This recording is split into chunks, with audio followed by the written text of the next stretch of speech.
Look at the corruption in society around you. That the women are displayed in public. That the men and women have no barriers between them of honor and respect. And hijab, nothing like this between them. Those are the very same societies wherein women are subjected to greater indecency.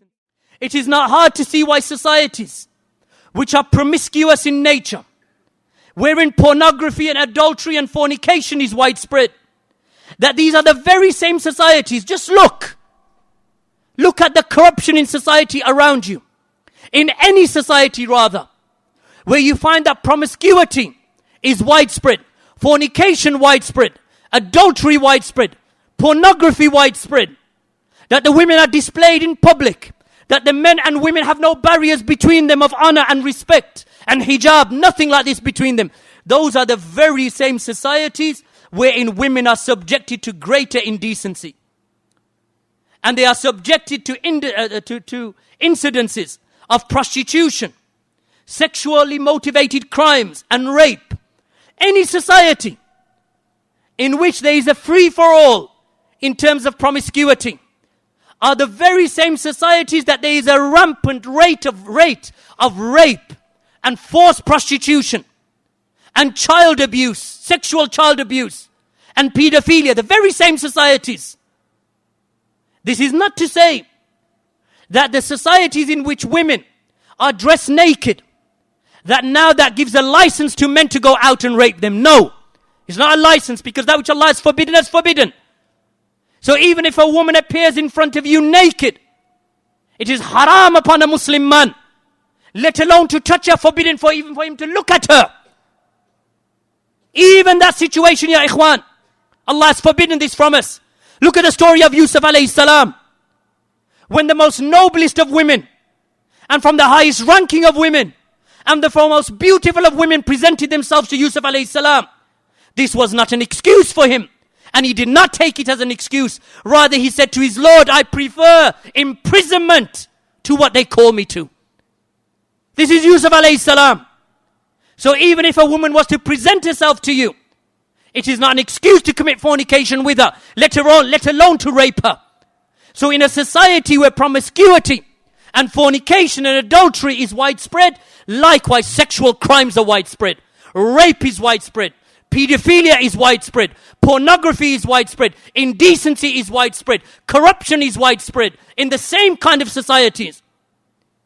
So there is a link between the two. You go to a society where the women are covered. That the women are covered, not oppressed, covered. It is not dhulm. Allah subhanahu wa ta'ala does not oppress any of his believing servants. Rather, Allah does not oppress anyone from amongst his creation. Free is Allah from oppression. In those societies you will find rape hardly heard of. Adultery hardly heard of. Child pornography unknown. Pornography in general unheard of, except if it is imported by internet from those lands of corruption. There is a link between the two, my brothers and sisters. So we protect our children. We protect our families. We protect our wives. Do not be of those individuals who are naive with regard to the affairs of your children. Your children are aware, especially when they have entered into the teenage years.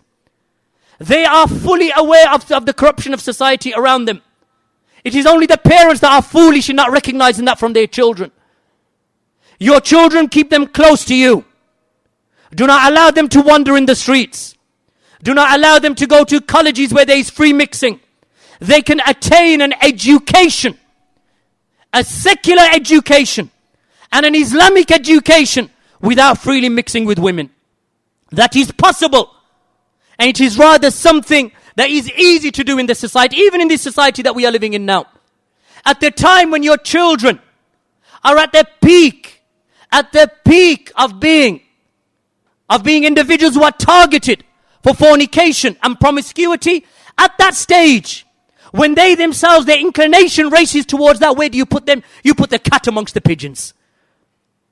Parents, what kind of naivety is this? You go and put the cat amongst the pigeons.